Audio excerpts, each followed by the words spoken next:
Hi there. My name is Sarah Miller, and I'm thrilled to share my story with you.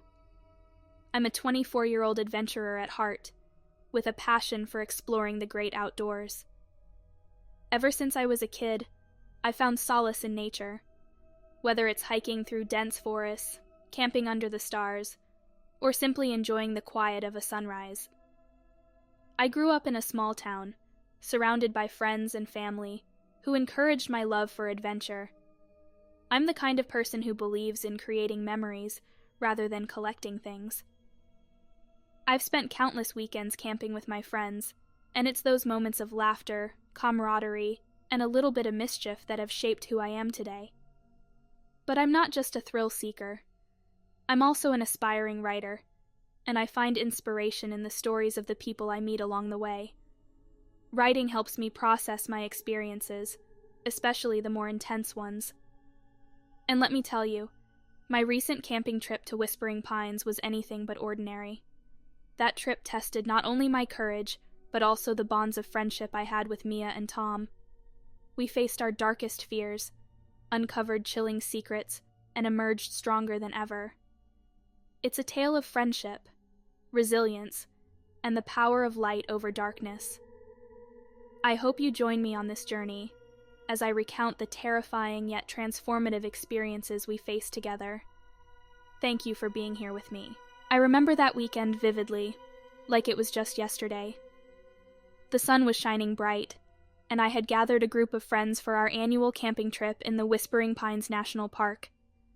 The excitement was palpable as we loaded our gear into the car, the smell of pine trees and fresh air calling us to the great outdoors. Little did we know that this trip would turn into a nightmare that none of us would ever forget. We arrived at the campsite in the late afternoon, setting up our tents and preparing a fire to roast marshmallows and share stories. As dusk fell, we gathered around the flickering flames, laughing and telling ghost stories. I loved these moments. They felt so alive. My friends were Jason, a big guy with a booming laugh, Mia, a spirited girl with a penchant for adventure, and Tom, the quiet observer who always had a sketchbook in hand. The first night was filled with laughter and stories. The moon hung high in the sky, illuminating the trees and casting eerie shadows around us. As I sat by the fire, listening to Jason's exaggerated tales, I couldn't shake the feeling that something was watching us from the darkness beyond the trees. As the night deepened, I decided to step away from the group for a moment. I needed to collect my thoughts, and I wanted to take a few pictures of the stars above. The forest was eerily quiet, and the moon cast ghostly shadows on the ground. I ventured a bit deeper into the woods where I felt the isolation and beauty of nature. But as I took a few photos, I noticed something strange. A dark figure stood between the trees, just at the edge of my vision. I squinted, trying to make it out, but it vanished as quickly as it appeared. My heart raced, but I shrugged it off, attributing it to my imagination. After a few more moments, I decided to head back to the fire, shaking off the unease that had begun to settle in my stomach. When I returned, my friends were in the midst of another story. But I couldn't shake the feeling that I was being watched. I dismissed it, focusing on their laughter, and we settled in for the night. However, around midnight we decided to call it a night. Jason and Mia headed to their tent while Tom and I shared one, leaving the fire burning low. As we lay in our sleeping bags, I heard something. Soft footsteps outside our tent. At first, I thought it was just my imagination, but the sound grew closer. I nudged Tom awake, whispering, "Do you hear that?" He nodded, his face pale. We both held our breath, straining to listen. The footsteps stopped, and I felt a chill run down my spine. Then I heard a whispering voice, low and indistinct, echoing through the trees. It was as if someone was trying to communicate, but the words were incomprehensible. My heart raced, and I clutched Tom's arm tightly. "We should check it out," he suggested, his voice trembling. We slowly unzipped the tent and stepped outside, the cool night air hitting us like a wave. The fire had died down, leaving only glowing embers casting eerie shadows around the campsite. "Hello?" I called out, my voice shaky. There was no answer, just the rustle of leaves in the wind.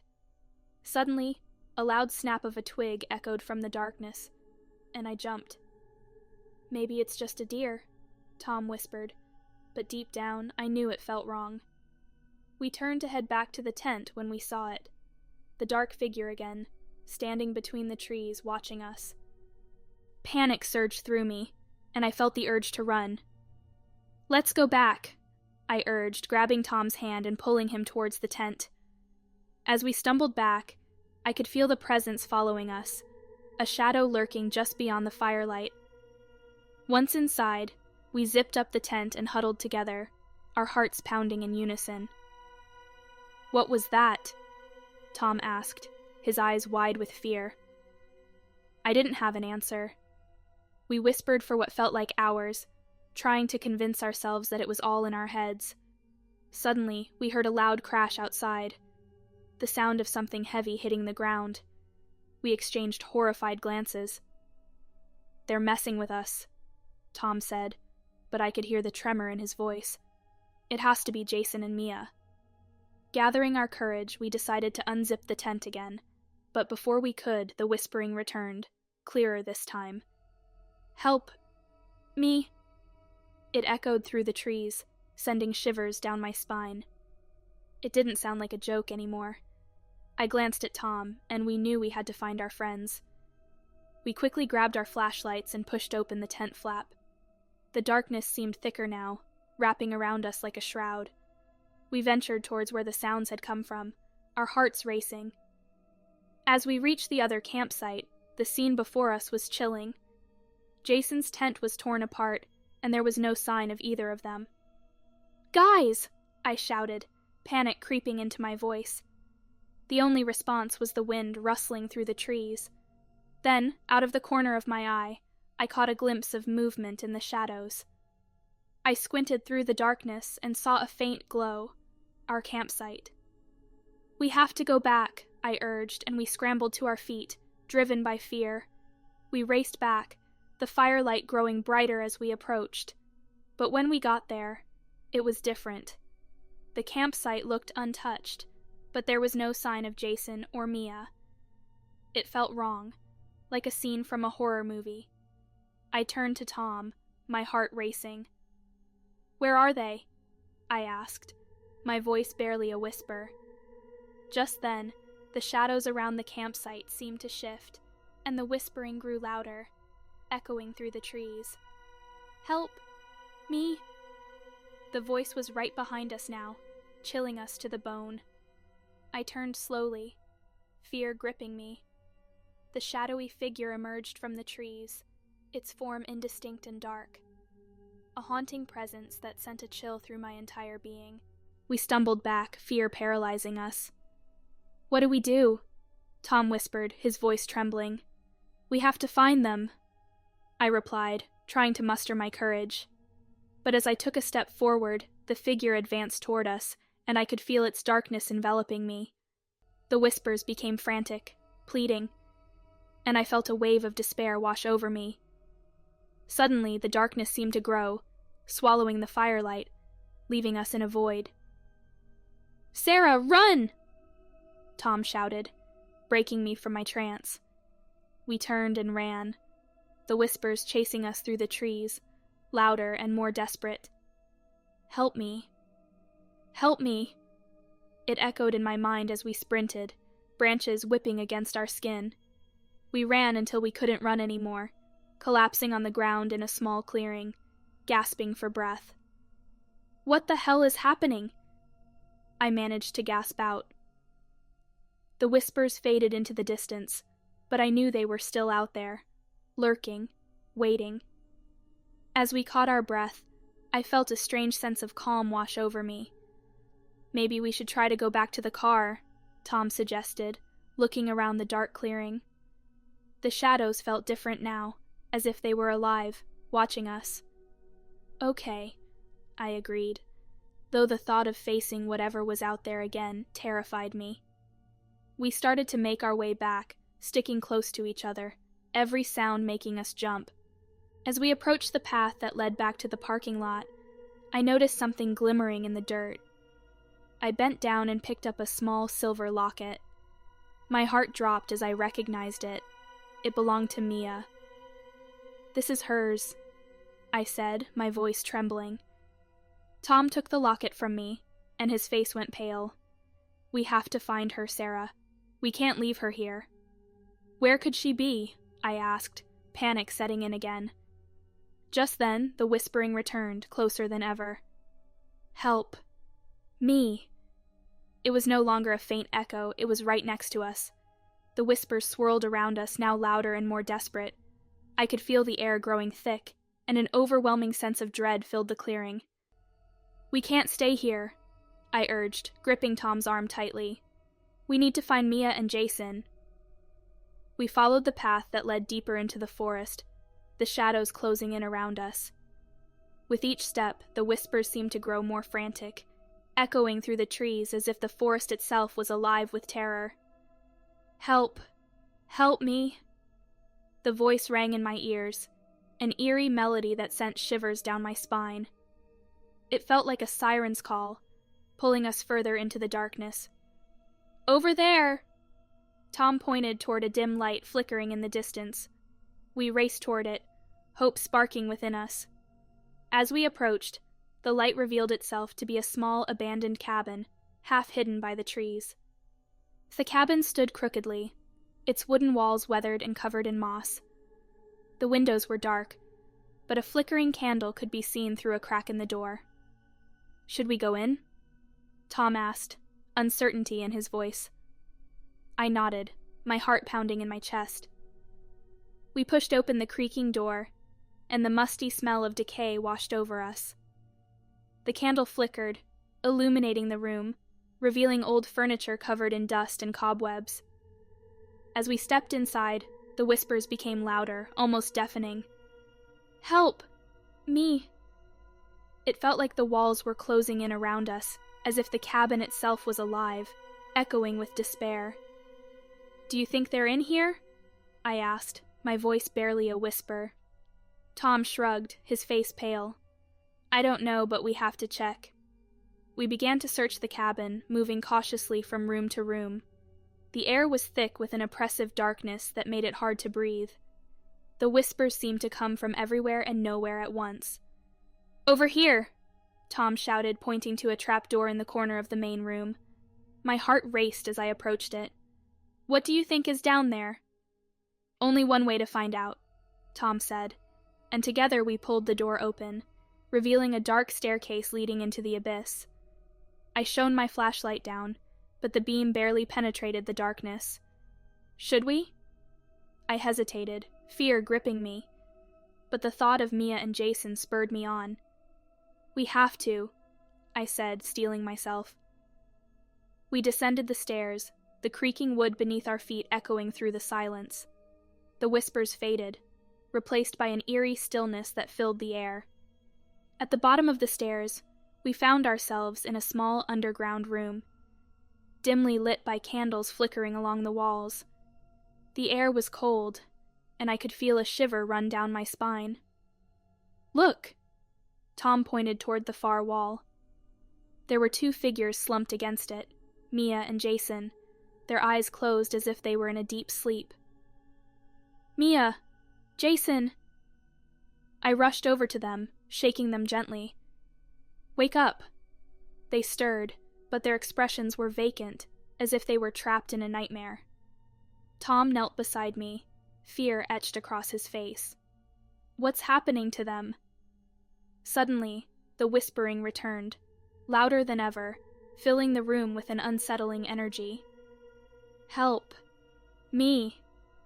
The voices seemed to echo from the very walls, and I could feel the darkness pressing in on us.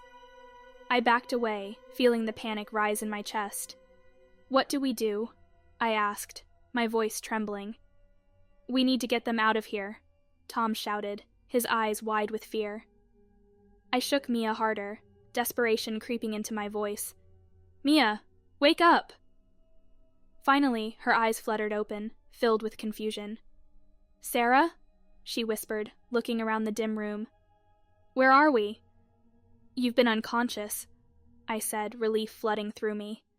"We need to get out, now!" But as we turned to leave, the shadows around us began to move, swirling like a dark mist. The whispers grew louder, almost angry. "You cannot leave. Help! Me!" Suddenly, the darkness formed into a figure, tall and menacing, a silhouette of despair. I could barely make out its features, but its presence was suffocating. "You are not welcome here," it growled, its voice a deep rumble that shook the very ground. Panic surged through me. "What do you want?" I screamed, clutching Mia's hand. The figure stepped closer, the shadows curling around it like smoke. "Help! Me!" It whispered again, but this time it was different. It was a plea filled with anguish. "Let them go," Tom shouted, stepping forward. "They didn't do anything to you." The figure hesitated, its form flickering like a candle in the wind. "I am trapped. You must help me. Release me." "What do you mean?" I asked, confused. "How can we help you?" "I am bound to this place. You must find the source of the darkness." Before I could respond, the shadows lunged forward, grabbing hold of Tom and pulling him into the darkness. "Sarah!" he screamed, panic in his voice. I felt a surge of determination. "Let him go!" I yelled, rushing toward Tom, but the darkness enveloped him, and I could see nothing but swirling blackness. "Mia, we have to get him!" I shouted, but she was frozen in fear. "Wait!" she cried.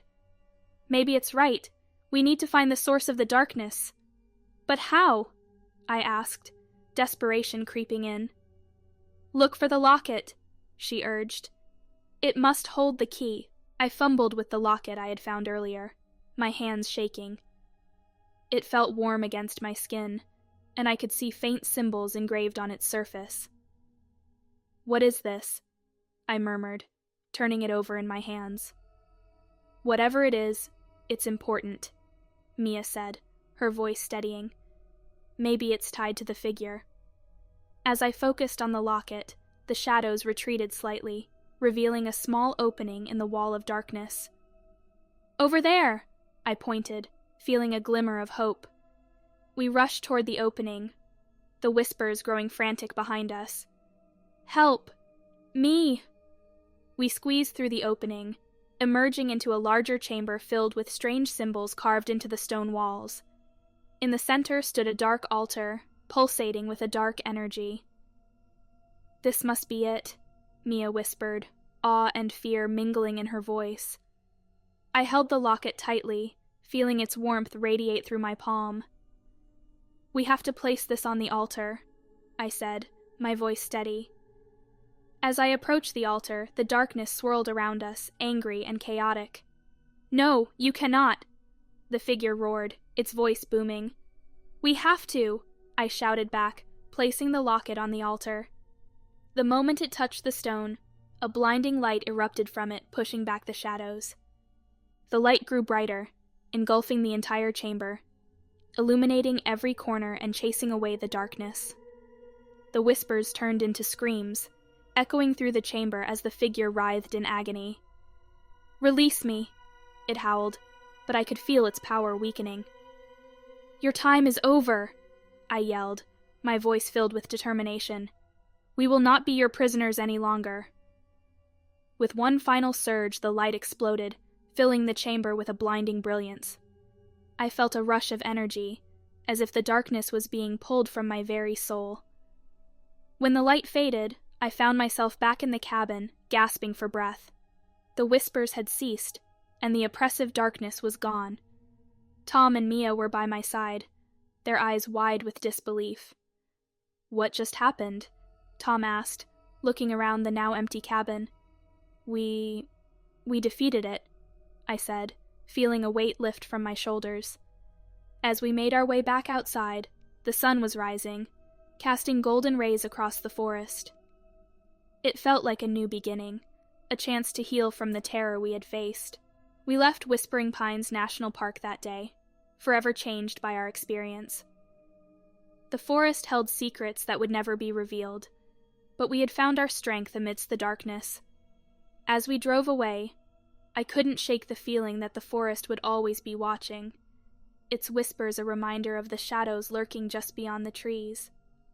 But I also knew we had each other, and together, we could face any darkness that lay ahead. As the miles passed beneath our wheels, the beauty of the rising sun began to eclipse the shadows of the forest behind us.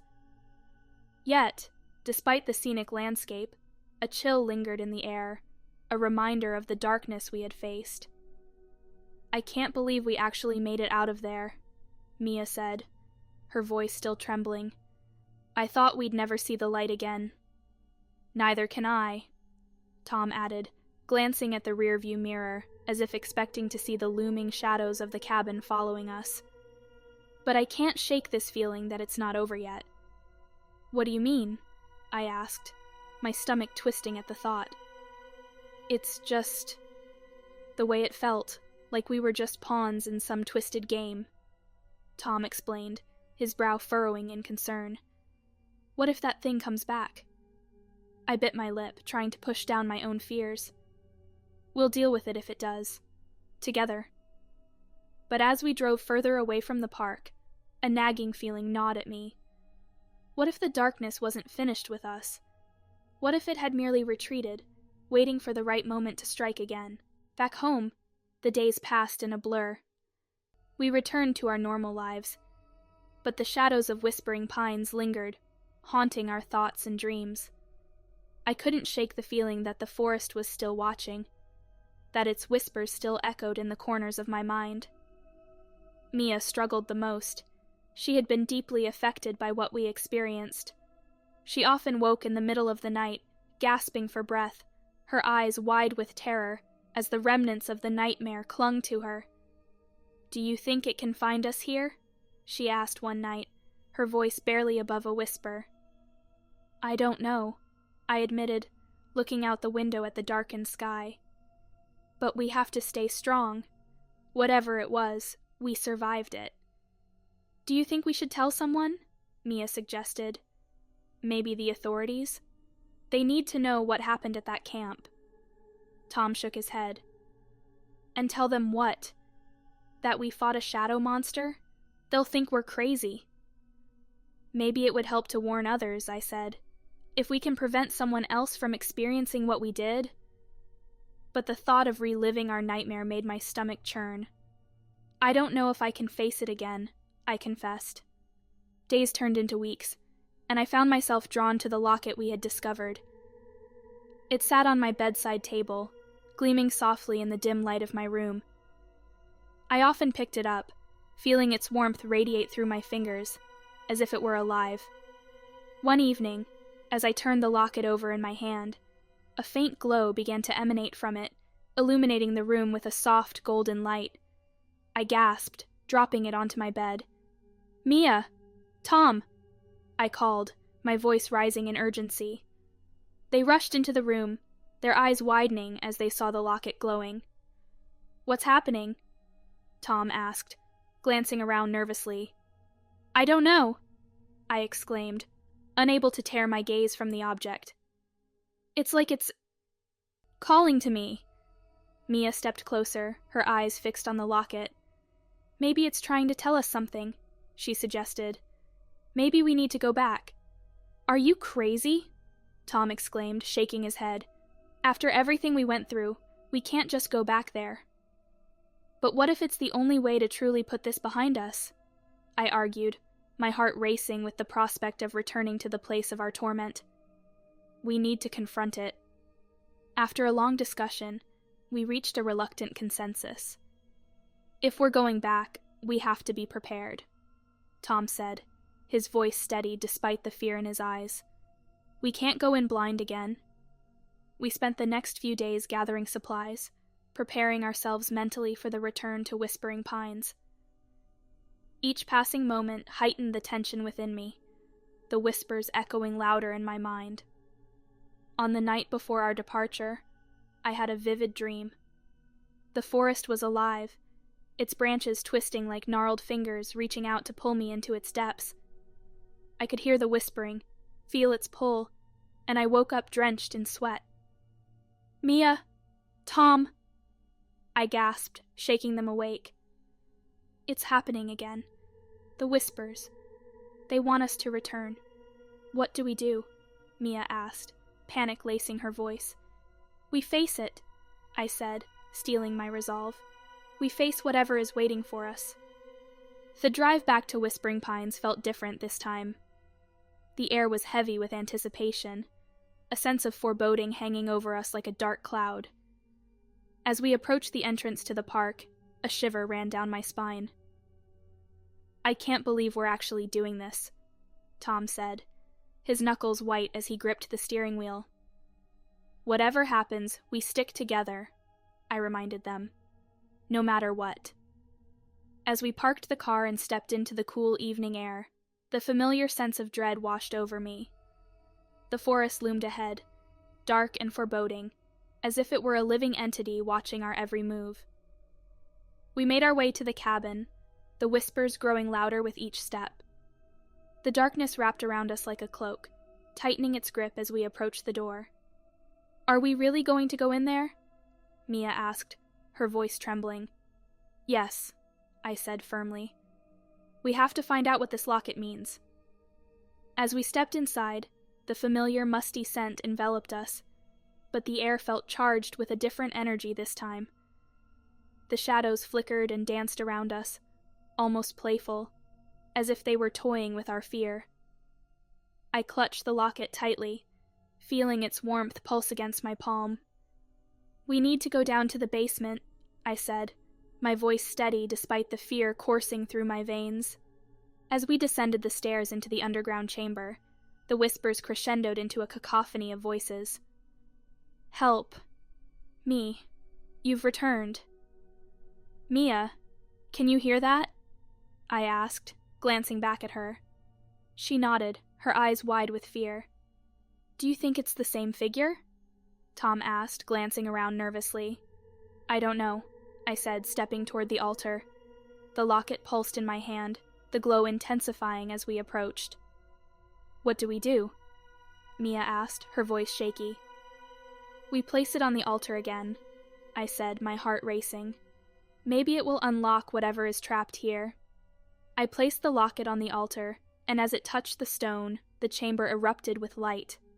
The whispers turned into anguished screams, and the figure materialized before us, its form twisting and writhing in pain.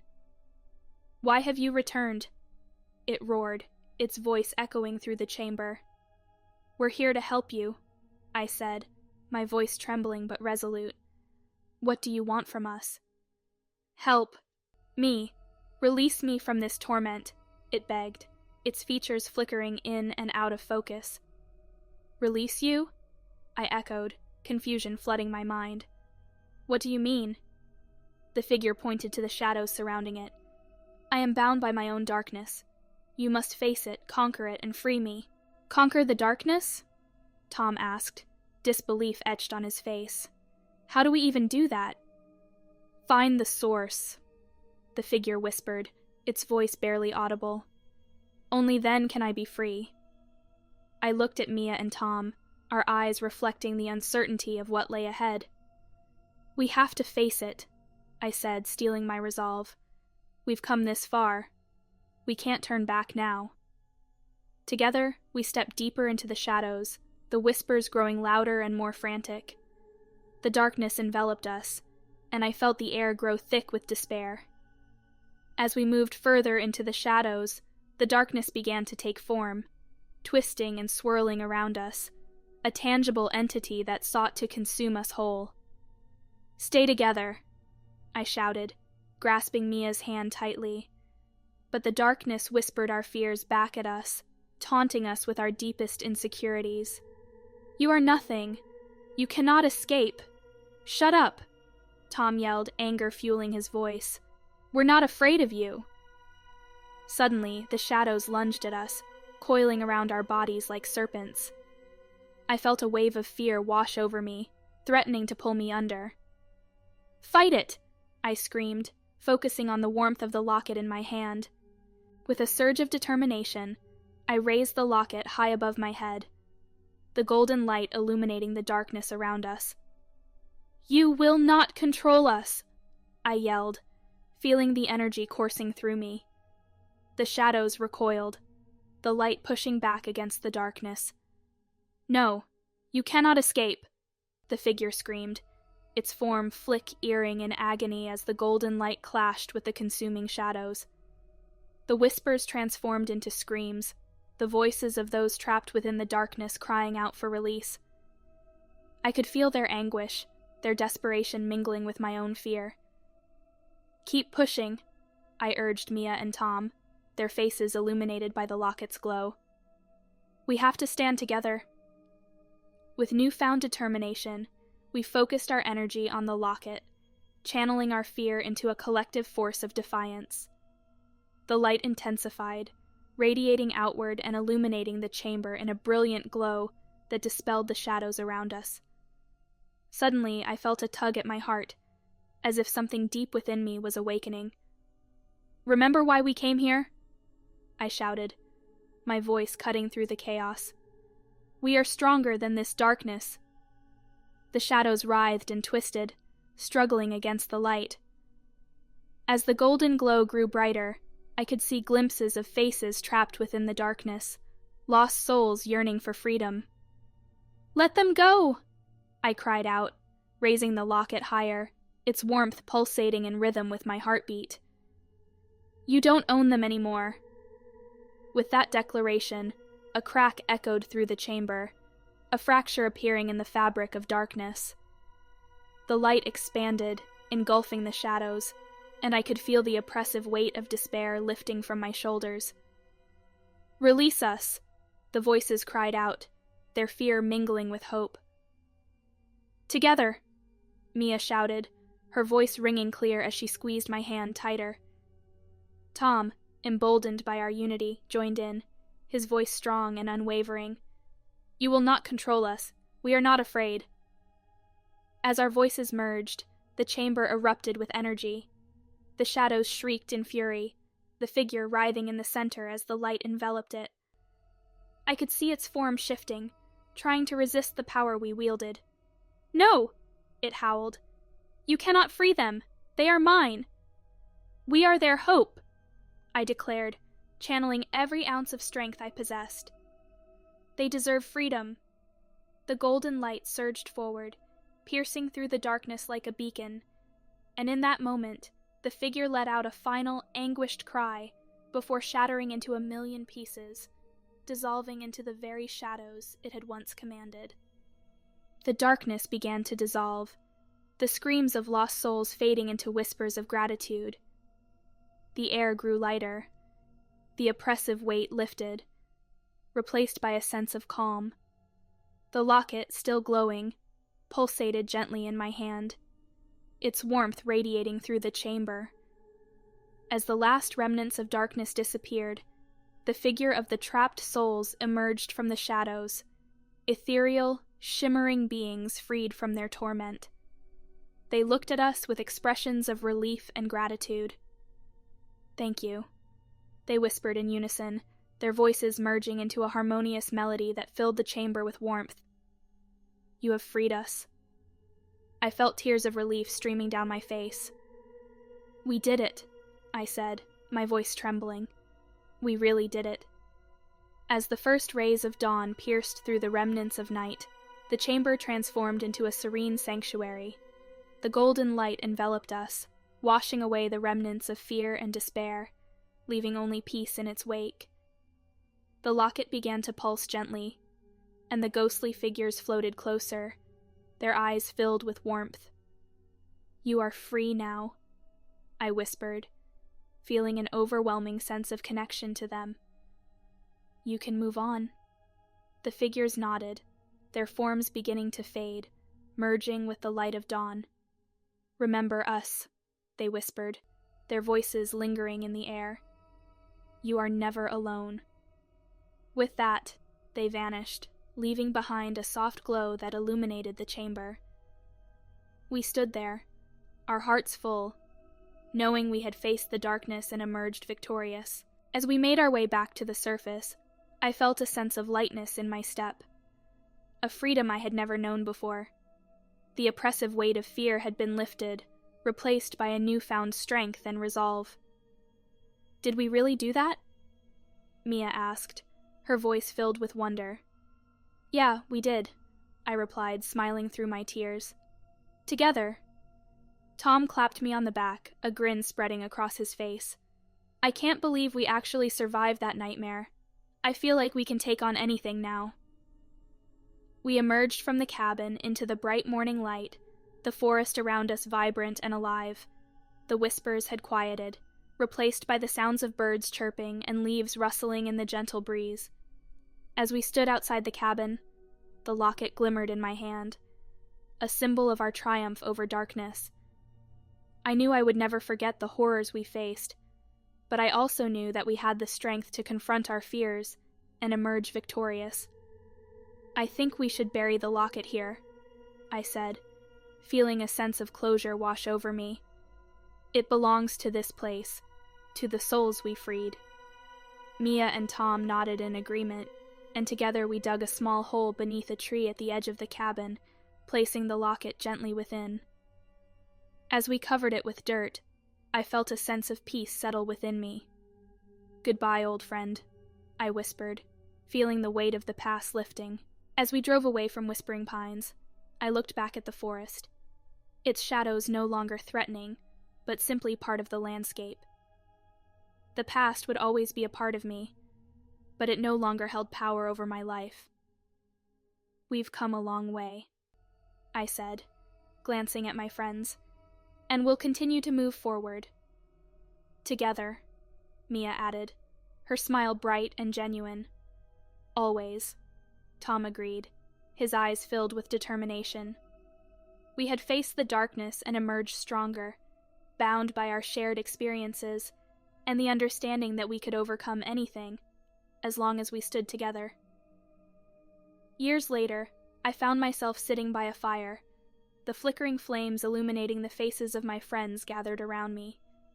We shared stories of our adventures, laughter echoing through the night, the warmth of friendship wrapping around us like a comforting embrace. "Remember that time at Whispering Pines?" Tom asked, grinning widely. "I still can't believe we faced that shadow monster and lived to tell the tale." Mia laughed, her eyes sparkling. "Yeah, we were so scared, but we made it out together. That's what matters." I smiled, reflecting on how far we had come. The memories of that night would always linger, but now they were interwoven with the bonds we had formed. We had faced darkness together and emerged into the light, forever changed but stronger for it. And as the stars twinkled overhead, I realized that the whispers of the past had transformed into a gentle reminder of resilience and hope, guiding us forward on the journey of life, hand in hand. Welcome back to the ShadowLore channel, and thank you for joining us. I hope you're ready for the chilling tales we've explored today. The events at Whispering Pines serve as a reminder of how nature's dark side can affect us. If you enjoyed this video, please give it a thumbs up and don't forget to subscribe. Also, feel free to share your own creepy experiences in the comments. Maybe your story will be featured in our next video. Stay in the light, and I'll see you in the next one.